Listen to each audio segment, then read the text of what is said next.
So what are we looking at here? Well, in a previous video, we installed the mainspring in the barrel, so we're not going to talk about it. I'll put the link Yeah. in the description for But that one.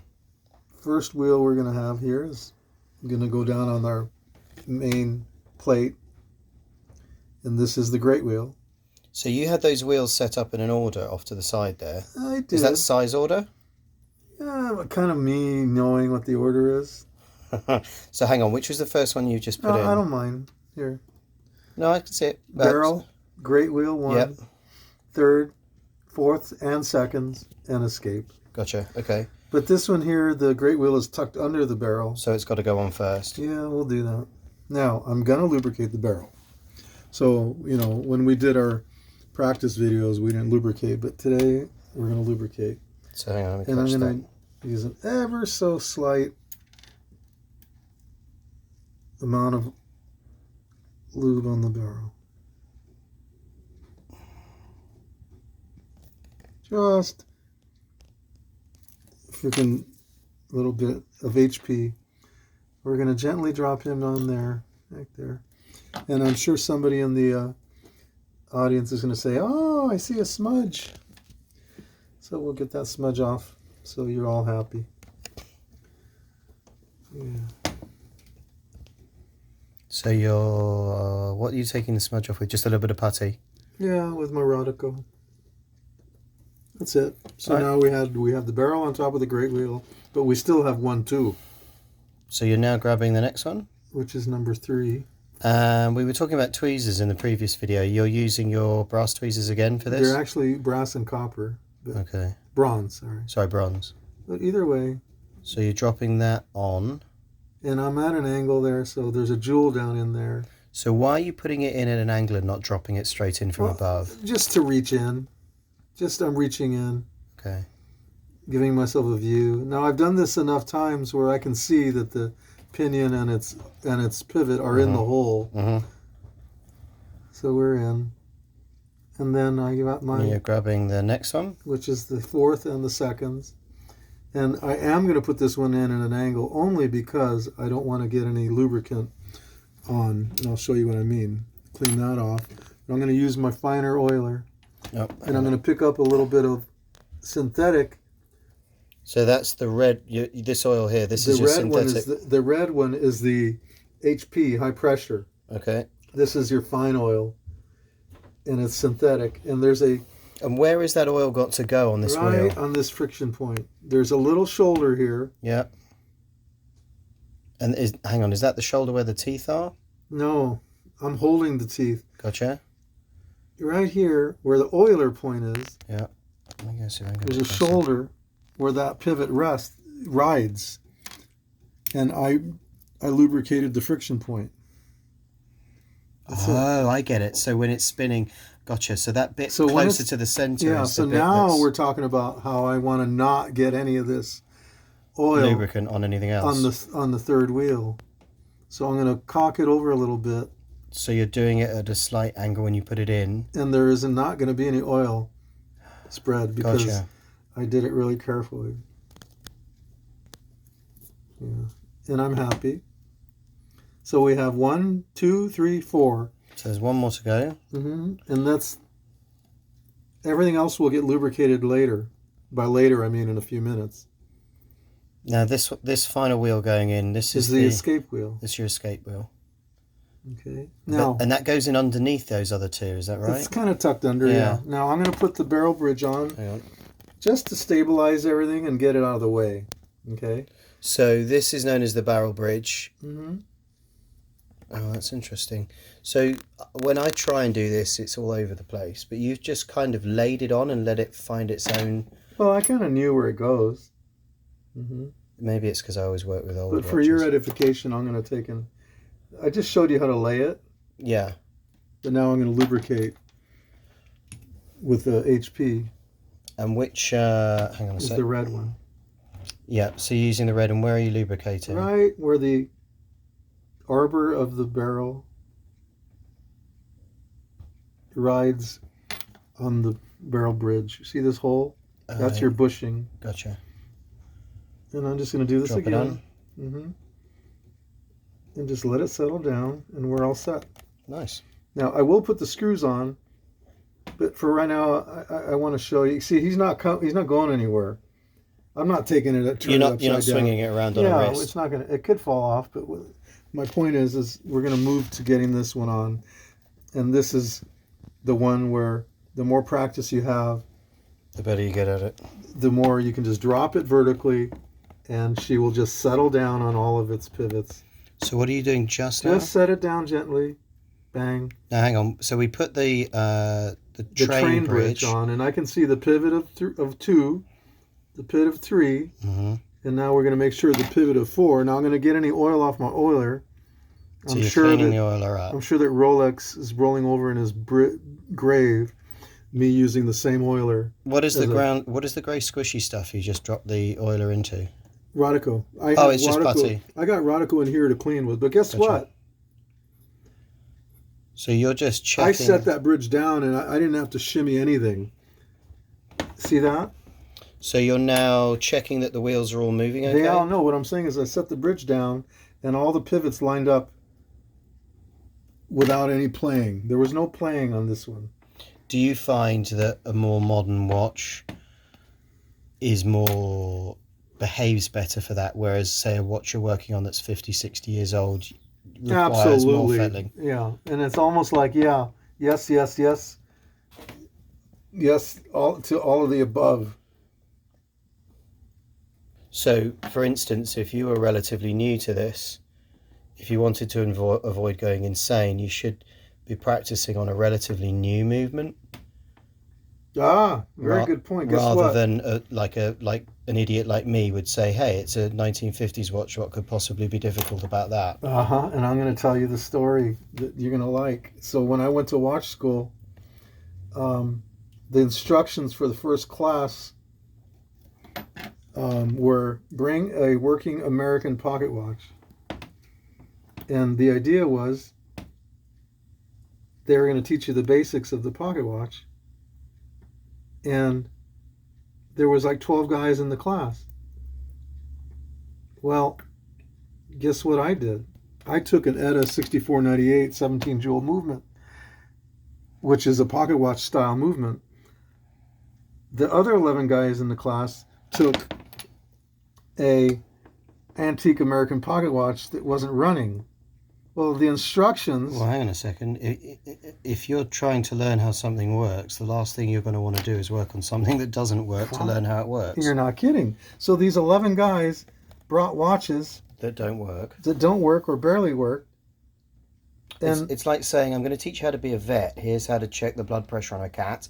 But don't on a dead dog. Yeah, on a dead dog. Fucking... Because you're going to say, well, I can't seem to get a pulse from this dead cat. I know. Now you end up as a fucking... the cat's dead. You fucking end up as a canine mortician. Okay, so I've actually learned more than I thought I would in this video, because guess what I do when I try and learn how to do this? I'm working on a 1950s or 1960s watch going, damn it, this bridge is a nightmare to put on. The only good news with that is that means I'm not as bad as I think I am. I'm just working with an old movement. So now hang on. So now what do you think I'm doing? I'm checking the shake of the barrel. So when you say shake, you're checking the vertical vertical movement, play. the vertical tolerance. And I'm going to assume this being a modern ETA that the tolerances are actually quite tight. Yeah, but see the gap there? Yeah. Let's play with that gap. Now, are you happy with that play? It seems like quite a lot. I think it's a lot. And guess what? That's going to affect our amplitude. So is it just simply a matter of tightening the screw a bit more? No, it'd be a matter of putting a new bridge on and possibly... Oh, Jesus. This bushing is worn. Oh, okay. So what that is that's a sign that this movement's ideally needs a bit more work in the future. Yes, but this customer's only paying for a cleaning. Yeah. And that's something you would bring up with them and say, hey, just to let you know. I did my best with what we have. But would that come a point, like the time it would take you to do a change on this, would you not be looking at, how much does a movement like this cost? About $140 for a new one. So there's a strong argument here that if it doesn't have sentimental value, you would probably just change the whole movement. Yeah. But we don't do that. This is... these ETA movements aren't that easy to get. So you're just dropping the ratchet wheel on. Yeah. And as a bit of an in-joke, I'm going to say that there's a lovely satin sheen to that ratchet wheel. Yeah. This guy we know, we're just really this other watchmaker I know. He resatined it on a stick. It came out really neat. It's the sort of thing I wouldn't notice, but seems to be the sort of thing that makes you very happy. Oh, so now we can actually hear. Now you're winding that up manually without using the stem, right?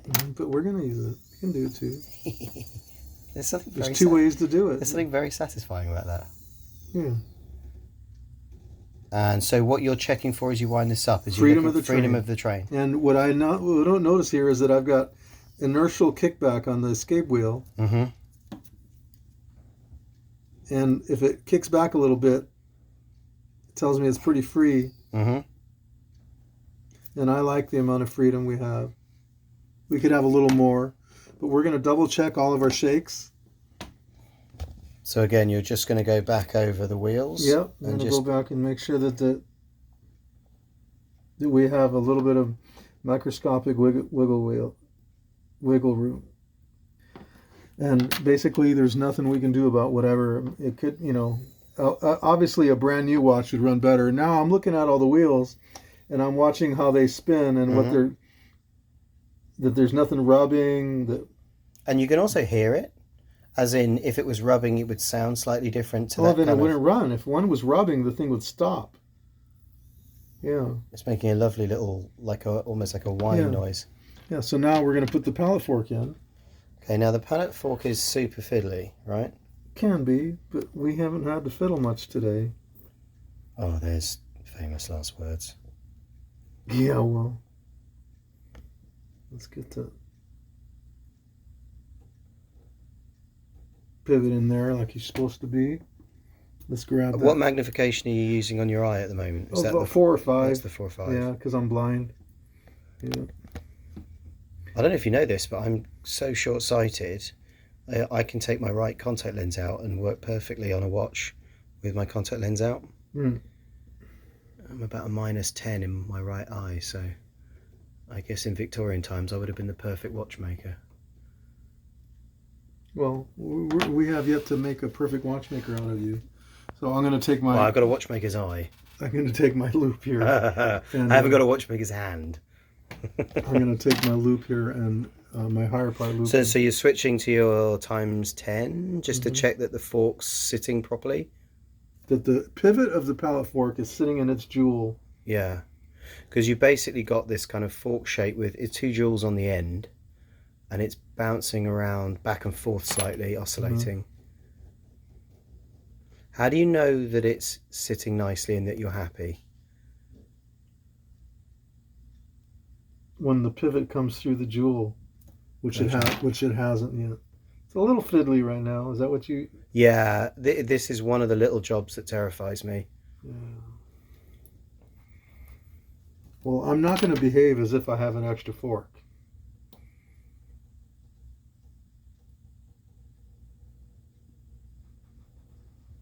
See if I can... Okay, there was a lot of reflection. That's why I couldn't see the pivot. But she's home. So you're happy because you can see the jewel? The pivot. Sorry, you can see the pivot.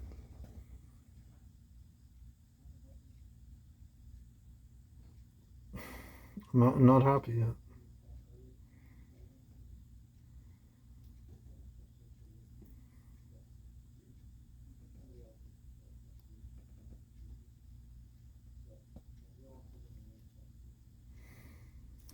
A little bit of delay here. I can't see because of the bright light. See if I can help. Hang on.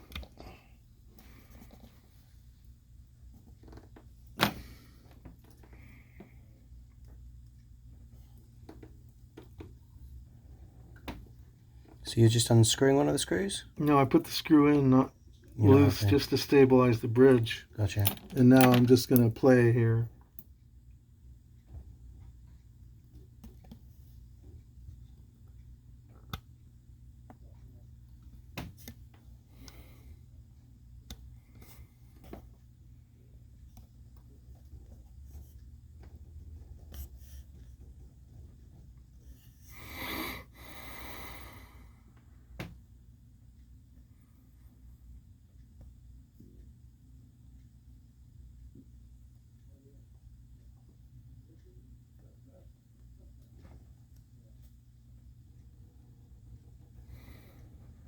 If it helps, I just stop breathing for ages.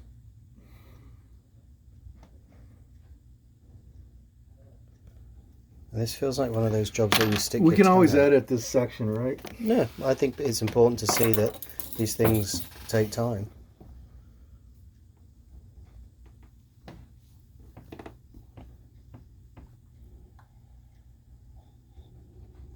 So you're just loosening off the screw a little bit more, so you got a bit more space.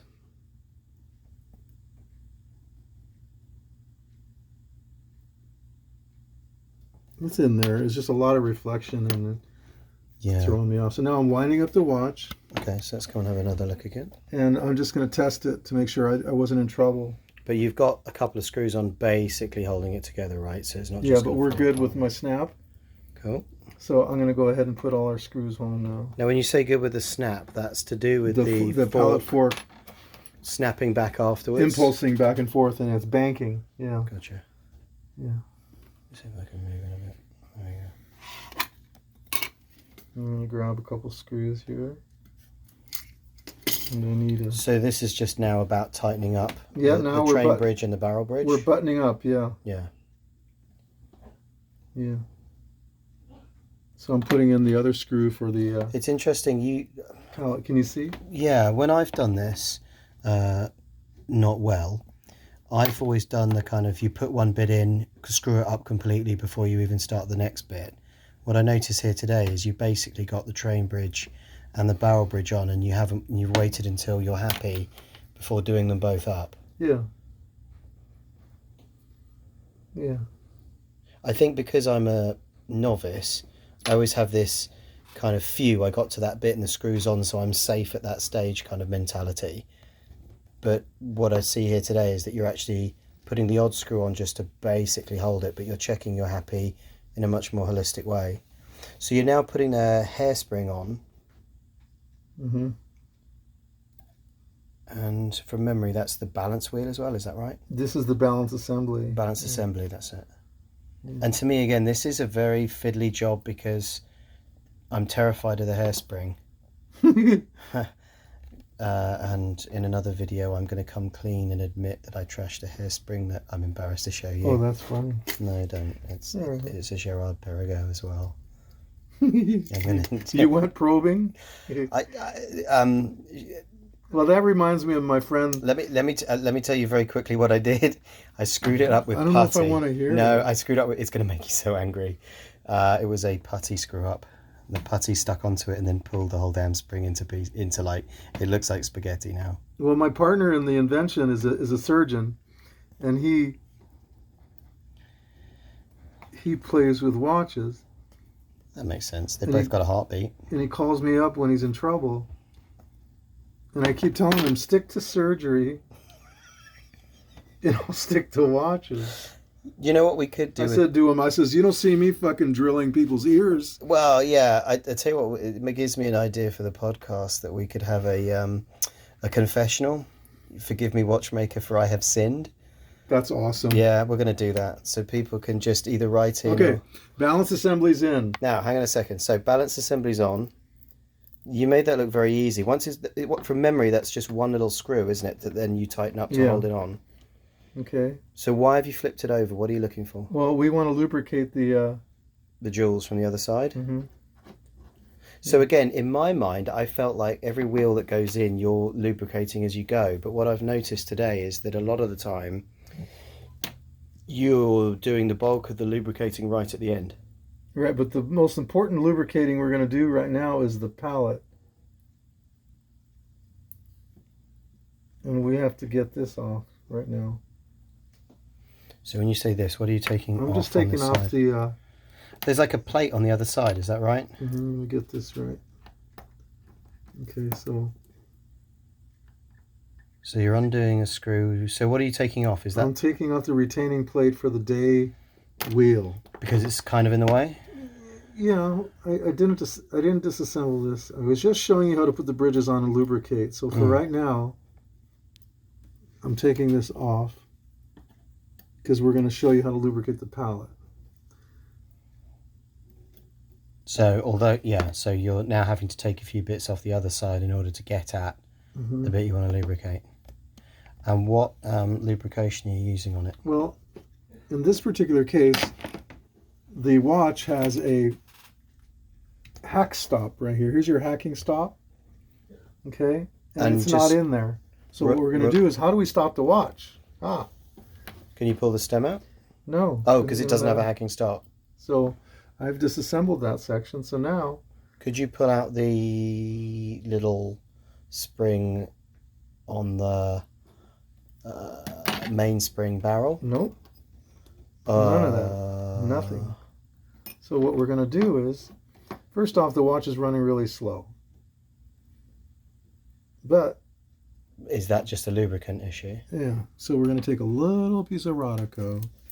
Oh, are you going to use that to act as a brake and hold the wheel? I'm going to gently put it right here. Oh, I see. No, see, now I feel better, because that's basically what happened to my Gerard That's Perregaux. okay. But we did it gently. Okay? Yeah, so you put that on as a as a temporary brake. When I tell you I did the same thing, but it didn't go as well as that, you're going to be less angry when I show you what I did.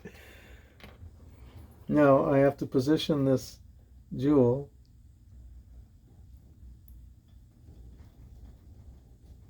Now hang on, is that the lubricant going on? Yeah, but I'm finding a spot for it to.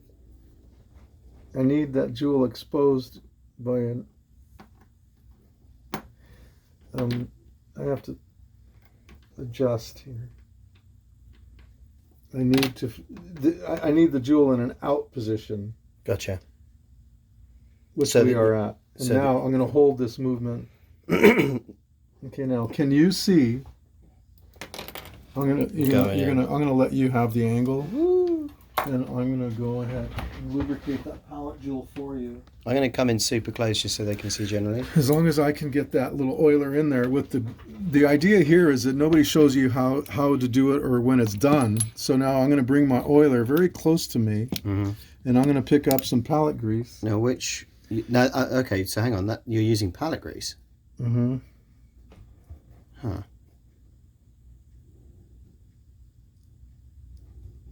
I'm using a very fine amount of pallet grease on my... If you want to zoom in, you'll see how much pallet grease is on my oiler. I'll see it when it arrives.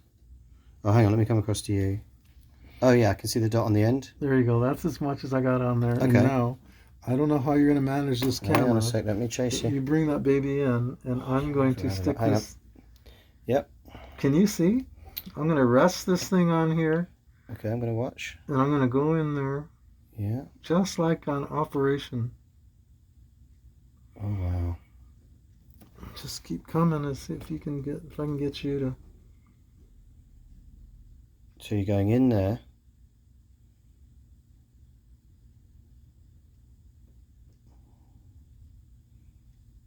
And you're just coating the jewel with the pallet grease? Just in the little dip section that the jewel has, is that right? On the impulse face of the jewel, I'm putting a micro dot of pallet grease. Damn. Now, pallet grease is like a friction grease, so Can you see it? Can you zoom in now? And you'll see. I'm 10 times zoomed in and pretty close. Can you see in the hole there that I put a micro dot on the top of the impulse face of the pallet jewel? Keep coming. Shout at me if I'm about to actually bump into it. Hang on. And I don't mind pointing to the hole. Yeah, we watched the hole. Just come in there and you'll see the micro dot on top of the pallet jewel. On the impulse face, you'll see a micro dot of... Oh, yeah. Wow, okay. Hang on. Wow. You can rest on my hand. I know, it feels intimate, but... Yeah, right. So you've got... And impulse grease is... So I would have thought it would just be like a speed lubricant on there, but it's not. You've used the impulse grease. It's so why is that? Grease. It's just pallet grease. Gotcha.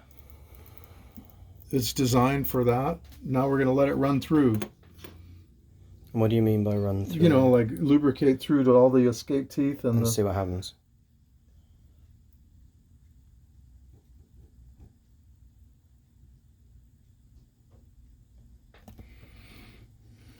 That's it. That's it? Well, I mean, that's just for one lube. Now we want to see how this is behaving on the graph. So I'm going to stop the video there. So yeah, you can stop. Yeah, if you like what you saw here and you didn't laugh too much at what I did to a hairspring once, We're just putting this now for an initial test. I'm quite surprised. That's not too bad for it's basically not been lubricated yet, right? Just one lube, but I'm not happy. Yeah, No, but I'm saying for an unlubricated watch that's still got to be lubricated, that's not a bad start. So if you like what you saw here, please like and subscribe. We're going to put some more information in the description part of the video as well, and there'll be plenty of other videos picking up where this one finishes off. So thanks for watching.